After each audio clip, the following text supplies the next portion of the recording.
என் பேர் சவிதா. எனக்கு ஏஜ் 47. நான் ஹவுஸ் ஒய்ஃபு. ஃபர்ஸ்ட் எல்லாம் இங்கே வந்து 104 கேஜி இருந்தேன். இப்போது 101 இருக்குது.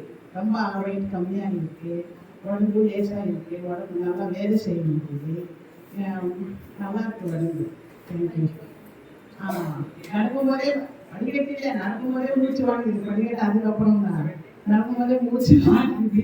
கீழே நடந்தா எழுந்திக்க முடியல. அந்த மாதிரி இருக்குது. இப்போ பாடி எல்லாம் யூஸ் ஆயிடுச்சு. நல்லா இருக்கு. 22 days இங்கே வரும். நல்லா இருக்கு. 2 times காலையில சாயந்தரம் ஷேக்கு. இங்கே நியூட்ரி சென்டர்லோనే வரேன். இப்போ நைட்டு வந்து வீட்டிலோనే நேற்றுலேருந்து வீட்டிலோనే இருக்கேன். உடம்பு நல்லா இருக்கு, லேசாக இருக்கு. எனக்கு வந்து ஃபைஸ் மேடம், சென்னிகா சார் 2 பேர். அதுக்கப்புறம் தான் கீதா மேடம். கீதா மேடம் எங்கே போனாலும் வாங்கோ, சென்டருக்கு வாங்கோ, ஹெல்த்து பார்த்துக்கோங்க.